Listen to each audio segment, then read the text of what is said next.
اعوذ باللہ من الشیطان الرجیم بسم اللہ الرحمن الرحیم وَإِذْ قَالَ رَبُّكَ لِلْمَلَائِكَةِ إِنِّي جَاعِلٌ فِي الْأَرْضِ خَلِيفَةً قَالُوا وَتَجْعَلُ فِيهَا مَنْ يُفْسِدُ فِيهَا وَيَسْفِكُ الدِّمَاءَ وَنَحْنُ نُسَبِّحُ بِحَمْدِكَ وَنُقَدِّسُ لَكَ قَالَ إِنِّي أَعْلَمُ مَا لَا تَعْلَمُونَ صدق اللہ العظیم۔ رب اشرح لي صدری ویسر لي امری واحلل عقدۃ من لسانی یفقہوا قولی۔ جیسا کہ میں نے عرض کیا تھا، سورہ بقرہ کے پہلے 4 رکوع نہایت اہم ہیں، نہایت جامع ہیں۔ پہلے 2 رکوعوں میں 3 قسم کے انسانوں کی وضاحت کی گئی، 3 قسم کے کردار کے نقشے کھینچ دیے گئے۔ تیسرے رکوع میں قرآن مجید کی دعوت کا خلاصہ آ گیا، توحید فی العقیدہ، توحید فی العمل، یعنی عبادت اللہ کی، ایمان بالرسالت، قرآن مجید کو منزل من اللہ کلام ماننا۔ اس میں اگر شک ہے تو جو بھی چیلنج تھا، اگر واقعتاً تمہیں شک ہے، حقیقت میں شک نہیں ہے، لیکن جیسا کہ تم کہہ رہے ہو کہ تمہیں شک ہے تو کوشش کرو اس کے مقابلے کی ایک صورت بنانا ہو۔ پھر آخرت، جنت اور دوزخ، ان دونوں کا تذکرہ ہو گیا۔ پھر ایک خاص مسئلہ جو قرآن مجید کے اسلوب پر اعتراض کی شکل میں آیا کہ اس میں مچھر جیسی حقیر شے کا بھی تذکرہ ہے۔ اس کی حکمت بیان کر دی گئی کہ تشبیہ اور تمثیل میں ظاہر بات ہے کہ ممثل لہو اور ممثل بہی میں مناسبت چاہیے۔ جس چیز کے لیے تمثیل بیان کی جا رہی ہے، جس شے سے تمثیل بیان کی جا رہی ہے، ان میں مناسبت ہونی چاہیے، اس میں عظیم یا حقیر کا کوئی سوال نہیں۔ پھر یہ بات کہ جن لوگوں کے دلوں میں زیغ ہے، کجی ہے، وہ اس قرآن سے بھی ان کی ضلالت میں، گمراہی میں اضافہ ہوگا۔ جو لوگ طالب حق ہیں ان کو یہ قرآن مجید ہدایت دے گا، اور کن کو اللہ گمراہ کرتا ہے؟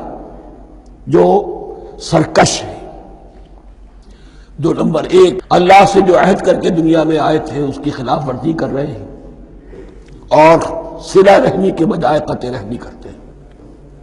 اس کے بعد ایک بہت اہم فلسفیانہ بات آ گئی، اور اسی کے ضمن میں میں نے اصل میں یہ ساری بات دہرائی ہے۔ میں نے کہا تھا کہ یہ بات واضح ہوگی آگے جا کر سورہ غافر میں۔ پھر ذہن میں لائیے کہ جب یہ صورت نازل ہوئی ہے، سورہ غافر نازل ہو چکی تھی، لہذا یہاں اجمالی تذکرہ ہے، وہاں تفصیلی تذکرہ ہے۔ اہل جہنم کا قول نقل ہوا ہے، ربنا امتنا اثنتین واحییتنا اثنتین فاعترفنا بذنوبنا فہل الی خروج من سبیل۔ اے اللہ، تو نے 2 مرتبہ ہم پر موت وارد کی، 2 مرتبہ ہمیں زندہ کیا، اب ہم نے اپنے قصور تسلیم کر لیے، تو اب یہاں سے بھی کوئی اور مرحلہ ہے یا نہیں؟ یہاں سے نکلنے کا بھی کوئی راستہ ہے یا نہیں؟ اس سے حقیقت یہ واضح ہوئی، انسان کی تخلیق اول ہوئی عالم ارواح میں، صرف ارواح کی حیثیت سے، اور حدیث میں آتا ہے الارواح جنود مجندہ، لشکروں کی شکل، تمام انسان۔ ان سے عہد لیا گیا الست بربکم قالوا بلی، پھر سلا دیا گیا ارواح کو۔ یہ گویا کہ پہلی موت تھی جو ہم گزار آئے۔ پھر عالم خلق کا مرحلہ آیا۔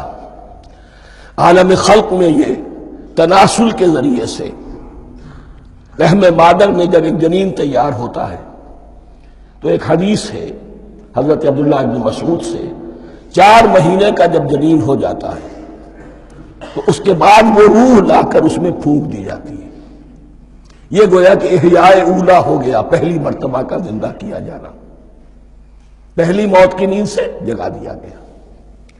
اے تازہ واردان بساط ہوائے دل، اب ہم اس دنیا میں اس جسد کے ساتھ زندہ ہوئے، اب پھر موت آئے گی، جسد یہی چلا جائے گا جہاں سے آیا تھا، روح جہاں سے آئی تھی وہاں واپس جائے گی۔ ثم یمیتکم ثم یحییکم ثم الیہ ترجعون، پھر تمہیں اللہ کی طرف لوٹا دیا جائے گا۔ یہ ہے بہت گہرا نقطہ فلسفہ دین کا۔ اس کے بعد مضمون شروع ہو رہا ہے خلافت کا، جس کا اجمالی جو ہے تذکرہ تیسرے رکوع کی آخری آیت میں آ گیا، هو الذی خلق لکم ما فی الارض جمیعا، زمین میں جو کچھ ہے اے انسانوں تمہارے لیے پیدا کیا گیا۔ اسی کے ساتھ جڑتا ہوا مضمون اب خلافت کا آ رہا ہے۔ وَإِذْ قَالَ رَبُّكَ لِلْمَلَائِكَةِ إِنِّي جَاعِلٌ فِي الْأَرْضِ خَلِيفَةً، اور یاد کرو جب کہ کہا تھا تمہارے رب نے فرشتوں سے، میں بنانے والا ہوں زمین میں ایک خلیفہ۔ اب خلیفہ کی حقیقت کو سمجھیے، خلیفہ کسے کہتے ہیں؟ نائب۔ عام طور پر لوگوں کو مغالطہ ہوتا ہے کہ خلیفہ جانشین جو ہے وہ تو کسی کے موت کے بعد ہوتا ہے، زندگی میں تو نہیں ہوتا۔ لیکن یہاں اصل میں ہمارے لیے بہت آسان ہے، انسان کی جو اصل حقیقت ہے اس دنیا میں اس کو سمجھنے کے لیے یوں سمجھیے کہ ہم آج سے 50 سال پہلے انگریز کے غلام تھے، ہمارا بادشاہ یا ملکہ انگلستان میں تھا یا تھی، دہلی میں وائس رائے ہوتا تھا۔ وائس رائے کا کام کیا ہے؟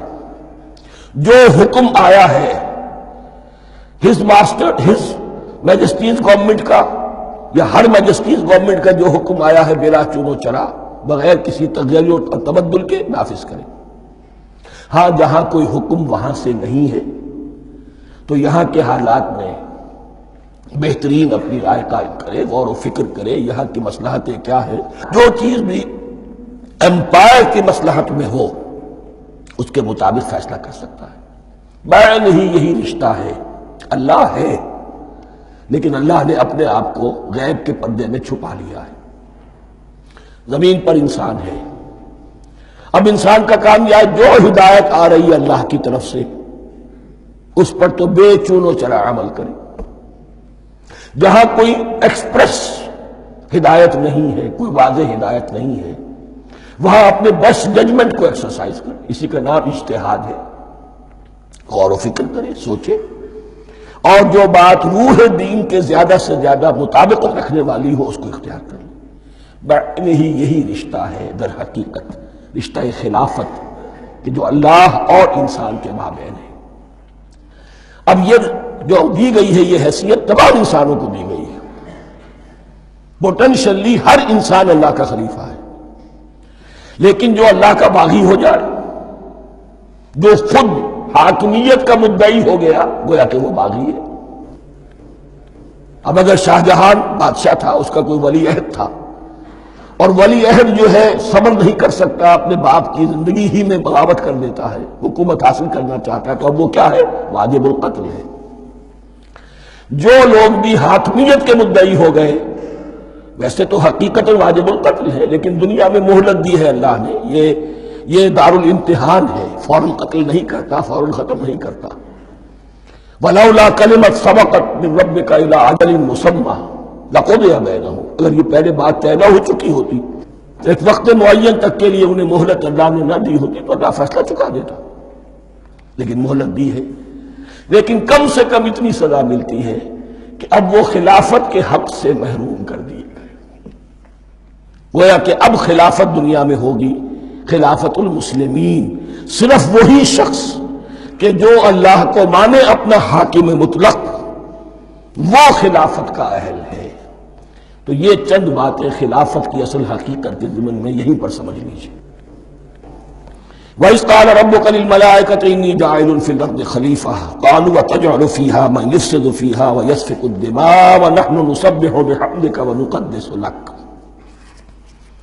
اور یاد کرو جب کہ تمہارے رب نے کہا تھا فرشتوں سے کہ میں زمین میں خلیفہ بنانے والا ہوں، تو انہوں نے کہا کہ کیا تو بنائے گا اس میں جو فساد مچائے گا اس میں اور خوریزی کرے گا۔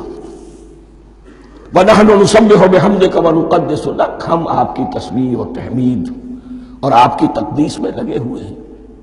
قَالَ إِنِّي أَعْلَمُ مَا لَا تَعْلَمُونَ، فرمایا میں جانتا ہوں جو تم نہیں جانتے۔ اب یہاں سوال پیدا ہوتا ہے کہ فرشتوں کو یہ گمان کیسے ہوا، یہ خیال کیسے ہوا؟ دو رائے ہیں اس میں۔ ایک تو یہ کہ انسان کی تخلیق سے پہلے اس دنیا میں جنات تھے، اور انہیں بھی کچھ اللہ نے تھوڑا سا اختیار دیا تھا، اور انہوں نے یہاں فساد مچایا۔ انہی پر قیاس کرتے ہوئے فرشتوں نے سمجھا کہ انسان بھی پھر زمین میں فساد مچائے گا، خوریزی کرے گا۔